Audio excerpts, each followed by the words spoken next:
the citizens. Let's talk about that. Wait, and- say what? What do you say? Now, there's also another phase. Okay. If it's gonna come out of our pocket, we should have a vote on it. Let's talk And about we it. should be notified when and where the vote's I gonna agree be. with that, but let's talk about how that's gonna happen. But Mayor, were y'all able to hear the question? No. Good call, thank you. Okay, so the question was, this is property tax paying for this and me. Paying for what? For the baseball park. But I'm gonna redefine some of this. The baseball, let me try and answer it and see if you pick up the question, okay? Okay. Because I think you might. My take on that is this, that I was against a ballpark and a downtown hotel until I learned more about it. When I learned what I did about that, I changed 180 degrees on what it would affect the city. Remember my story about us growing $20 million in sales tax income over the last 10 years? And had we had to replace that with property tax, it would have been 17 cents higher. So us getting people to come here and spend money is critical to us staying off your backs on property tax. There's only two, ma'am, I'll be right with you. Let me get his and see. So here's the problem. About 8 years ago, 9 years ago, 200 citizens met. We had all kinds of meetings about what happened here. And then we kind of put it to sleep. Okay, we didn't really talk about it as much. And we got busy trying to get these plans together to do this. And here's what we said we would do as commissioners.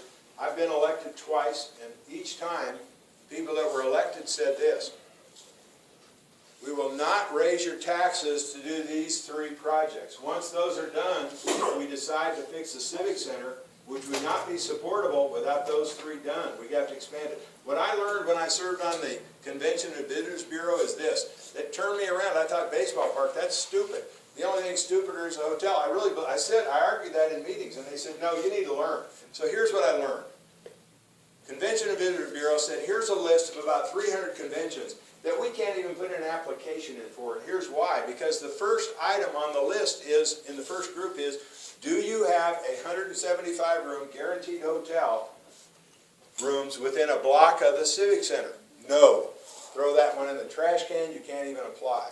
So we said, what do we do to get a hotel? And a group of people met before Downtown Amarillo Inc. existed and said, what do we do to get this? We hired Hunden and Associates to do a study about what we do to get a hotel here. We figured out what we needed to do. But there was a $43 million gap that we would not go back to pay for a hotel. We would not go back to citizens and do. And here's what the hotelier said.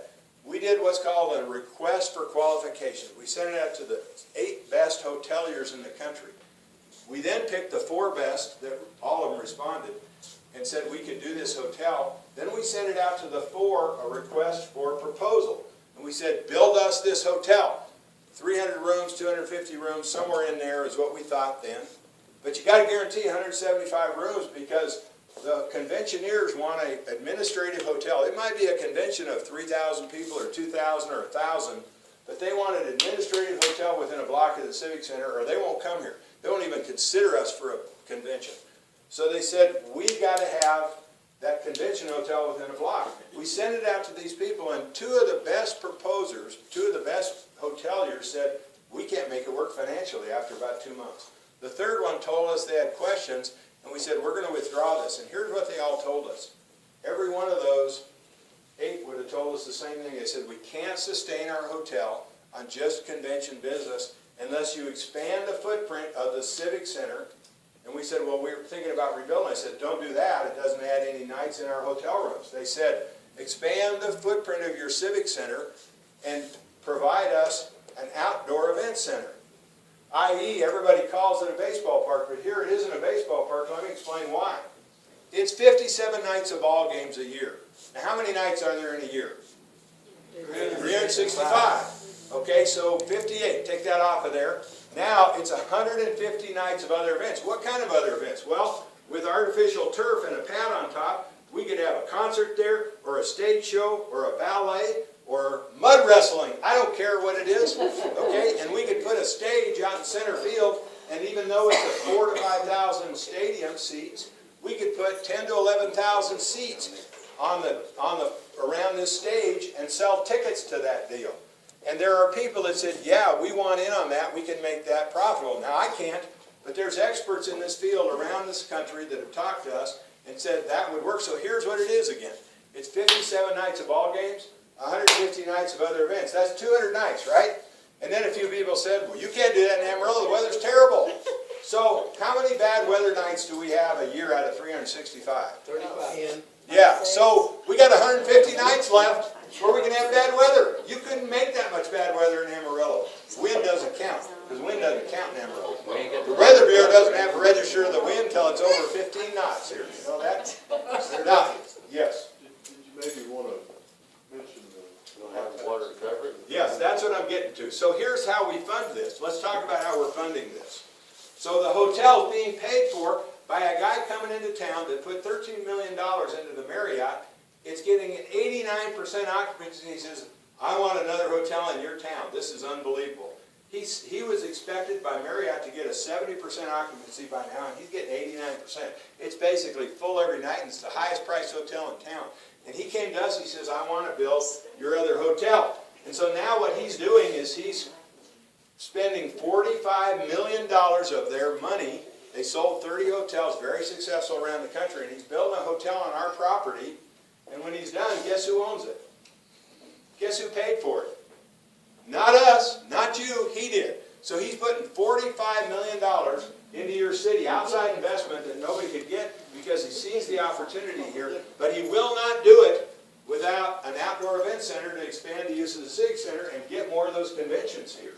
And hold them here one night extra, and that's where he makes his money. So he's going to do that, and then we're going to take hot tax money. That's hotel motel tax. And I can't, that's all comes from people who stay in hotels in Amarillo. And I can't get any resident to admit that they stay in hotels in Amarillo. So it's not our money. Okay? It's people that come and stay in a hotel overnight and move on to California or Colorado or wherever they want to go. And so they're spending money, and it's hot tax money and user fees. So if somebody wants to put their sign on the outdoor fence, they're going to pay us for that. They're going to pay the operator for that. Somebody wants a skybox, 12 skyboxes. And somebody said, well, it's not big enough. Well, every baseball person in creation has told us, don't make it too big. But we would be able to expand it on the berms and add more seats. It could go to AA or AAA size. There are stadiums that are 5,000 seats that are AA, AAA stadiums. And there's some a little larger. It could go to that size. But first we got to prove it. So we do these three things. Just a second, man. We do a partner, and he's going to have to answer because I'm late now. But we do these three things, and we don't raise your taxes with 1 red cent to do those. And then if we decide to do the Civic Center expansion, make it very nice, and I'll show you a slide of that if you come to the next meeting, you choose that through a vote. So we aren't raising your taxes a penny to do those things. In fact, we're holding your property taxes down because if we don't get more sales tax revenue, I guarantee you if we hadn't raised that $20 million in the last 10 years to make up the difference, provide you the same services, we would have had to raise your property tax from 34.5 cents to over 50 cents. And the only reason we haven't is because people are coming here to spend money. We need to capitalize the fact that we're a regional zone, that people come here to spend money. And if we don't do that, we're darn fools. They're going to go somewhere else, and our town is going to, you know, they say if you're growing, you're doing good. If you're not, you're dying. And what happens then, now think about this. If we start feeding out property tax, nobody comes here, it's never going to get better, and we start raising it to the point we kill ourselves. We've got to expand our economy, and we're in a unique position. Most towns, they go across the street to another town, and they get the tax money. They can't go anywhere but here from 100 miles around, and we got to make it attractive so they'll come here. I was in Perryton the other night, giving a little talk about 3 months ago, and these two couples said, we're going to dinner in Amarillo this weekend, and we're going to a movie. And I thought, a 2-hour drive. And they were happy as can be, and they said, we're going there, and we may stay overnight. We're going to have dinner, a movie, and may stay overnight. Where else would they go? They like that. So the point is this is a way we keep your taxes down. We use hotel motel tax, we use user fees. Once these are proven and we see that they're not a problem, they will be successful. There's a guy that's willing to invest $45 million of his money in our city because he believes it, and he's had success in Dallas, all across the country, and he's putting more money in here because he sees the value of this town and what it can be. And that's good to know. People don't know that, and I tell you, I've been singing this from the rooftops, and it's kind of hard, and I have to apologize because I gotta go. Okay, but he owns it and we don't. He builds it. I'm sorry, I'm scared the boys against the law, but the big boys are taking over because I can't follow anything you're saying. Let me leave you with one thought. That's a bit video. Let me leave you with this thought. Think about this. Since we started the tax increment investment zone, we have added 37% value to every property in downtown Amarillo in this zone, and there's over 1,000 distinct owners. Our 6 or 7 guys are gonna get rich with this? Probably.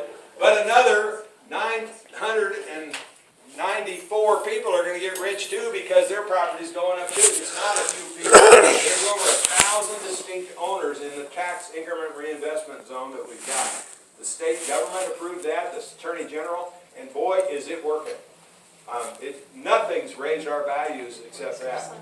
I apologize. I'll be back in 2 weeks. I hope you will. I'll have slides if you want. Okay? I gotta go answer questions with another group. Thank you, Mayor. Good talk to you. Thanks, sir. Continue on from what I asked him. Continue I first. can follow that. Really? I didn't have to say it for long. Why can't Amarillo finally get the bus system straight? And if we're gonna have to be over in Western Plaza, the next thing, right? We're gonna be over there, right, in Western Plaza? Where did you say, Western on Western? The next meeting. Yeah. She's talking about Oh, the next Yeah. meeting. yes, ma'am, At right seven- behind at your 7 Western o'clock. Plaza. How can we get over there if we don't have a car? Yeah. That's a good question. Yes, these buses, if I heard, I come down We heard on them a all bus, the time. Cities over the and coast. as soon as I could get over here was, From the meeting. it made me late. Where did you come in from? From, the north side of town, I rode the, a bus over here. From here to the transfer station, transfer point? Mhm. Yeah, talk a little bit about the buses. We should have it just till 10 o'clock.